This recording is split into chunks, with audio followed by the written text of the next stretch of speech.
বিসমিল্লাহির রহমানির রহিম। দেশপ্রেমিক বাংলাদেশী, দেশে বিদেশে যে যেখানে আছেন, আসসালামু আলাইকুম। আমি দেশের নিরাপত্তা বিষয়ে অত্যন্ত শঙ্কিত।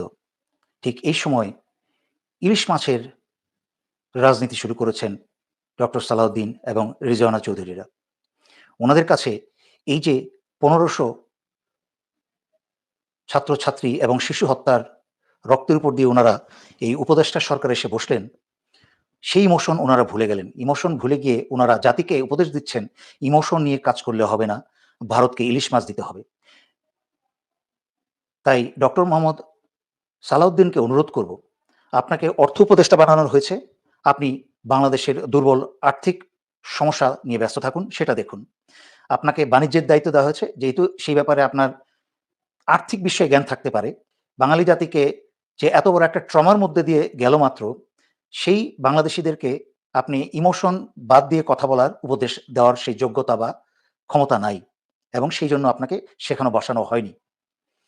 যেই বাংলাদেশের ১৫০০ ছাত্রছাত্রী এবং শিশু হত্যা করা হয়েছে, বাংলাদেশীদের মাঝে সেই ইমোশন এবং আবেগ আরো ১০০০ বছর বাঁচিয়ে রাখতে হবে এই স্বাধীনতাকে বাঁচিয়ে রাখতে হলে।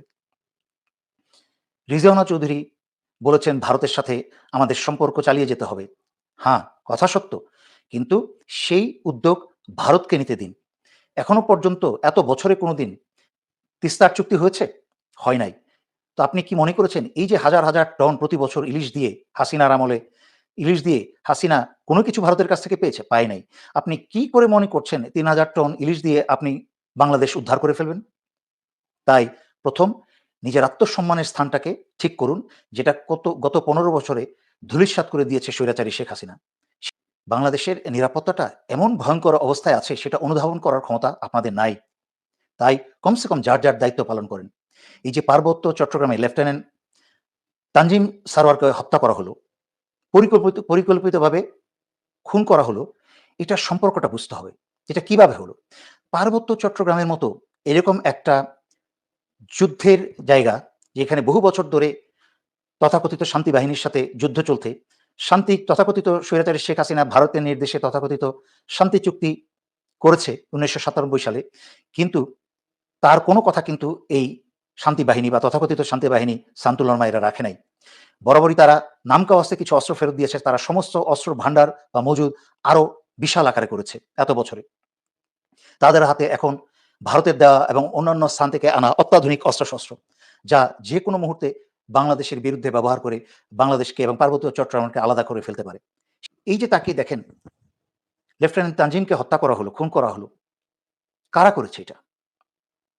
কেন পার্বত্য চট্টগ্রামের মতো একটা যুদ্ধের এলাকায় এই অফিসারকে তার অস্ত্রে নকল বুলেট বা ব্ল্যাঙ্ক বুলেট কেন দেওয়া হলো? এরকম একটা অপারেশনাল এলাকায় কোনো অফিসার এবং সেনা সদস্যের অস্ত্রে ব্ল্যাঙ্ক বুলেট থাকার কথা নয়। তার উপরে আবার সারা বাংলাদেশে সশস্ত্র বাহিনীর অফিসারদেরকে বিচারিক ক্ষমতা দেওয়া হয়েছে। সেই বিচারিক ক্ষমতা তারা কি ব্ল্যাঙ্ক বুলেট নিয়ে পালন করবে? তার মানে স্পষ্টত এটা একটা ষড়যন্ত্র। আরো প্রশ্ন আসে যে লেফটেন্যান্ট তানজিম কেন দল ছেড়ে একা এক সন্ত্রাসীর পিছনে ছুটল তাকে ধরতে, যখন সে জানে তার অস্ত্রে বুলেটই নেই? আমাদেরকে তো সেই প্রশিক্ষণ কখনো দেওয়া হয়নি। সেনাবাহিনীর প্রত্যেকটা অপারেশনের একটা নীতি আছে। তার মাঝখানে হচ্ছে নিরাপত্তা অত্যন্ত গুরুত্বপূর্ণ একটা অংশ। সেই অংশে তাকে দলবদ্ধভাবে সেই সন্ত্রাসীকে যদি চেস করতেও হতো, সেই দলবদ্ধভাবে করা উচিত ছিল। কারণ এটা একটা সাধারণ সামরিক প্রশিক্ষণে একটা সাধারণ কমন সেন্স, যে একা সন্ত্রাসীর পিছনে ছুটে সে কিন্তু দুর্বল হয়ে যায় এবং একা তাকে চারিদিক থেকে ঘিরে ধরতে পারে, তার উপর আক্রমণ হতে পারে। তাই অপারেশনালি যদি সে দলবদ্ধভাবে ছুটত, তারপরেও কিছু একটা করা যেত। এইভাবে নিহত হতো না। আমার প্রশ্ন হচ্ছে, তাকে একা এইভাবে ছোটার আদেশ কে দিয়েছিল? সে কি নিজে থেকে ছুটেছিল, নাকি আদেশ দিয়েছিল? এই সকল প্রশ্নের উত্তর কি আমরা পাবো কখনো? কি মেজর সিনহার মতো আমরাও একদিন লেফটেন্যান্ট তানজিমকে ভুলে যাব। যখন এই সশস্ত্র বাহিনীতে এরকম একটা ঘটনা ঘটে, তার কিছুদিন সারা দেশে চলে পত্র-পত্রিকায়, মিডিয়াতে, সোশ্যাল মিডিয়াতে চলে তা নিয়ে আলোচনা। তারপরে সবাই ভুলে যায়। আমরা কি এই যে সরকার বদলালো, এই যে আসিফ নজরুলরা বসলো, এখনো কেন আমরা সেই মেজর সিনহা হত্যাকারী প্রদীপের ফাঁসি কার্যকর হতে দেখছি না? দেশকে নিরাপদ করতে হলে এই সকল প্রশ্নের জবাব আমাদের জানতে হবে এবং উপদেষ্টাদেরকে বাধ্য করতে হবে এই ফাঁসি দ্রুত কার্যকর করতে। লেফটেন্যান্ট তানজিমের অধিনায়ক হচ্ছে পুলিশের সমস্ত হাসিনার বসানো লোক। পুলিশের যে পুলিশ লীগের, হাসিনার পুলিশ লীগের ডিবি হারুনের ভাইরা। আবার তার ব্রিগেড কমান্ডার নবী হচ্ছে প্রাক্তন এনএসআই এবং ডিজিএফআই থাকা সদ্য সেখান থেকে আসা, মানে হাসিনার এনএসআই এবং হাসিনার ডিজিএফআই থেকে আসা। একইভাবে তার GOC general officer commanding major general Sarwar DGFI এর সিটিআইবি পরিচালক ছিলেন, যার অধীনেই ছিল আয়নাঘর। এই যে স্বৈরাচারী হাসিনা এবং ভারতের ৩ শয়তান মাথা একত্র হয়েছে এবং তাদের পরিকল্পনাতেই কিন্তু এই হত্যাকাণ্ড ঘটানো হয়েছে। সারা বাংলাদেশের সামরিক এবং বেসামরিক সকল স্থানে এখনো ভারত এবং হাসিনার বসানো ১৫ বছরের সকল পদে লোক বসানো। সেখানে আপনাদের যেই দায়িত্ব দেওয়া হয়েছে উপদেষ্টা মণ্ডলীকে, সেই দায়িত্বের দিকে মনোযোগ দিয়ে এবং বাংলাদেশের নিরাপত্তার দিকে গভীর মনোযোগ রেখে আপনাদের প্রতিটা কাজ করতে হবে। আপনাদের ইলিশের আত্মসম্মানহীন রাজনীতি করার সময় এখন না। তার উপর যেই প্রধান উপদেষ্টা এসেছেন উনি এখন দেশে নাই। দেশ এখন প্রধান উপদেষ্টা শূন্য। উনি জাতিসংঘের অধিবেশনে গেছেন। উনার পরবর্তী ফেরত আসার পরে পরবর্তী কর্মকাণ্ডে বোঝা যাবে যে আসল আয় ব্যয় কি হয়েছে। প্রথমেই উনার শুনলাম বা দেখলাম যে